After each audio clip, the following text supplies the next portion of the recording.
Deputy CM బట్టి విక్రమార్క మాట్లాడుతున్నారు. ఇప్పుడు లైవ్ చూద్దాం. యూనిట్లు వాడుకున్నటువంటి ప్రజలందరి కోసం మీ అందరి తరఫున మీరు కట్టాల్సిన బిల్లుని ఈ రాష్ట్ర ప్రభుత్వ ఆర్థిక శాఖ నుంచి 42 కోట్ల రూపాయలు ఈ రాష్ట్ర ప్రభుత్వం ఈ జిల్లాలో ఉన్నటువంటి పేదల కోసం విద్యుత్ శాఖకి బిల్లు చెల్లించింది. ఈ విధంగా రాష్ట్ర వ్యాప్తంగా కూడా ఒక్కసారి ఆలోచించండి, కేవలం గృహజ్యోతి పెన్షన్స్ కోసమే 2830 కోట్ల రూపాయలు 2830 కోట్ల రూపాయలు ఇప్పటి వరకు ఈ 200 యూనిట్లు ఉచితంగా వాడుకునేటువంటి పేదల కోసం విద్యుత్ శాఖకి, కరెంటు శాఖకి రాష్ట్ర ప్రభుత్వం ఆర్థిక శాఖ నుంచి ప్రతి నెల డబ్బులు కట్టుకుంటూ వెళ్తా ఉన్నాం. అట్లాగే రాష్ట్రంలో ఉన్నటువంటి ఫ్రీ పవర్ సంబంధించి అగ్రికల్చర్ పంప్ సెట్స్ సంబంధించి కూడా పెద్ద ఎత్తున దాదాపు 29 లక్షల పంప్ సెట్లు ఉంటే ఈ పరిగి శాసనసభ నియోజకవర్గంలో ఈరోజు 27,970 అగ్రికల్చర్ పంప్ సెట్స్ ఉన్నాయి. 27,970 పంప్ సెట్లకి ఉచితంగా ఈరోజు కరెంటు ఎటువంటి రూపాయి కూడా వసూలు చేయకుండా ఈనాటి ప్రజాప్రభుత్వం, ప్రజల ప్రభుత్వం, మన ప్రభుత్వం రైతుల కోసం ఉచితంగా కరెంట్ ఇస్తూ ముందుకు పోతాం. ఇటువంటి విషయాలన్నీ కూడా ప్రజల దృష్టికి తీసుకొని రావాలనేటువంటి ఆలోచనతోనే ఈరోజు కేవలం అక్కడ భూమి పూజ చేయడమే కాదు, మీ అందరితో మాట్లాడి వాస్తవ విషయాలు చెప్పాలనేటువంటి ఆలోచనతోనే మాట్లాడుతూ ఉన్నాం. కొద్దిమంది నాయకులు మాట్లాడుతూ ఉన్నారు, బయటకు వచ్చి కాంగ్రెస్ ప్రభుత్వం వచ్చింది, పేదలకు నష్టం జరుగుతుంది, ప్రజలకు అన్యాయం జరుగుతుంది. నేను అడుగుతా ఉన్నాను, వారి 10 ఏళ్లలో మీరు ఏం చేయలేదో నేను చాలా స్పష్టంగా చెప్పగలను. 3 ఎకరాల భూమి ఇస్తా అన్నారు, ఇయ్యలే. ఇంటికో ఉద్యోగం ఇస్తా అన్నారు, ఇయ్యలేదు. బంగారు తెలంగాణ చేస్తా అన్నారు, చేయలేదు. ఉద్యోగాలన్నీ నాశనం అయిపోయినాయి, ఒక్కళ్ళకు కూడా ఇవ్వలేదు.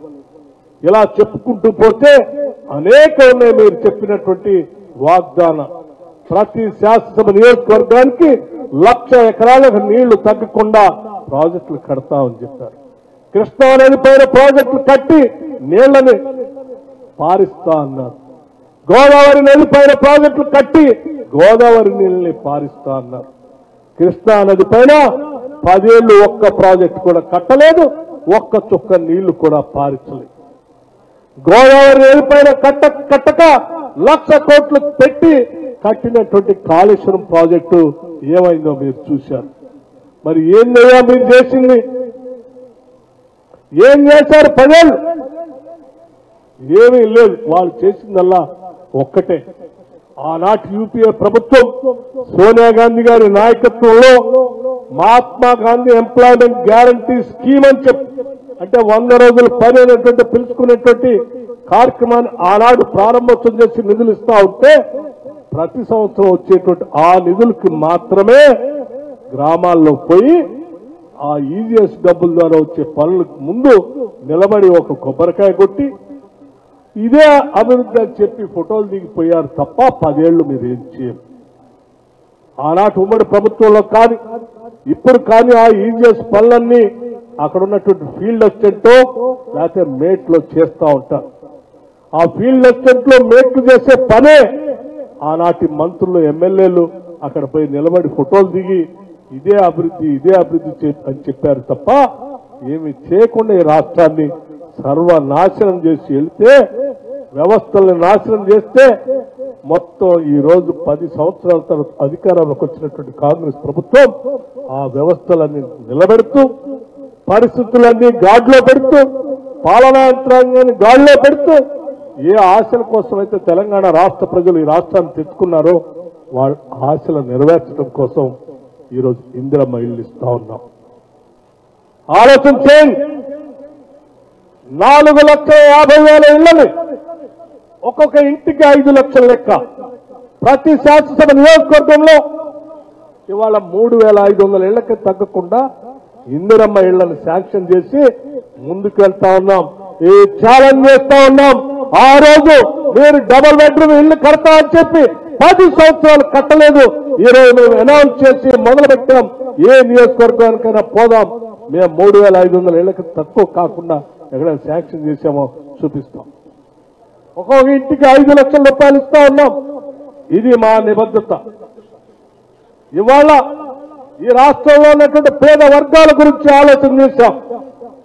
ఆ ఆలోచన ఏ స్థాయికి వరకు మేము తీసుకెళ్లామంటే ఈ రాష్ట్రంలో ఉన్నటువంటి 93 లక్షల కుటుంబాలకు 1,15,00,000 కుటుంబాలుంటే 93 లక్షల కుటుంబాలకి ఇవాళ సన్న బియ్యం ఇస్తా ఉన్నాం. ఈ దేశ చరిత్రలో ఎక్కడా లేదు ఈ సన్న బియ్యం ఇచ్చే కార్యక్రమం. రమ్మని వచ్చి చూడండి. రేషన్ కార్డు ఉన్న ప్రతి కుటుంబానికి ఇవాళ సన్న బియ్యం ఉచితంగా ఇస్తున్నాం. మీకు చేతనైతే ఆ ఇంటికి వెళ్లి చూసి వాళ్ళతో కూర్చొని భోంచేసి చూడండి. అంతేకాదు ఇవాళ రాజీవ్ ఆరోగ్యశ్రీకి సంబంధించి మీరు 10 ఏళ్ళు గాలికి వదిలేస్తే ఇవాళ మేము 10 లక్షల రూపాయలు పెంచి 93 లక్షల కుటుంబాలకి వాళ్ళ రాజీవ్ ఆరోగ్యశ్రీ కింద సంవత్సరానికి 10 లక్షల రూపాయలు వాళ్ళు ఏ ఆసుపత్రికైనా పోయి వైద్యం చేసుకునేటువంటి పరిస్థితి తీసుకొచ్చాం. ఈరోజు మీరు రాష్ట్ర వ్యాప్తంగా ఆనాడు ఉద్యోగాలు వదిలేస్తే మేము రాగానే 60,000 ఉద్యోగాలు ఇవాళ ప్రభుత్వ పరంగా వాళ్ళకి నియామక పత్రాలు ఇవ్వటమే కాకుండా 10 సంవత్సరాలు మీరు అధికారంలో ఉండి గ్రూప్ 1 పరీక్షలు కూడా నిర్వహించలేక పాపం తెలంగాణ రాష్ట్రం కోసం ఉద్యమించినటువంటి అనేక మంది వేలాది మంది నిరుద్యోగ యువతి యువకులు వయసు అయిపోయి అల్లా లక్ష్యాన్ని ఏడుస్తా ఉంటే కూడా మీరు పట్టించుకోలేదు. మేము రాగానే పబ్లిక్ సర్వీస్ ప్రక్షాళన చేశాం. దానికి ఉన్నతాధికారులుగా ఉన్నటువంటి వాళ్ళని రిటైర్ అయినటువంటి వాళ్ళు పెట్టాం. నిష్పక్షపాతంగా మేము పబ్లిక్ సర్వీస్ కమిషన్ లో గ్రూప్ 1 పరీక్షల్ని కేవలం సంవత్సరాల కాలంలో మేము నిర్వహించాం. నియామక పత్రాలు కూడా అందించాం.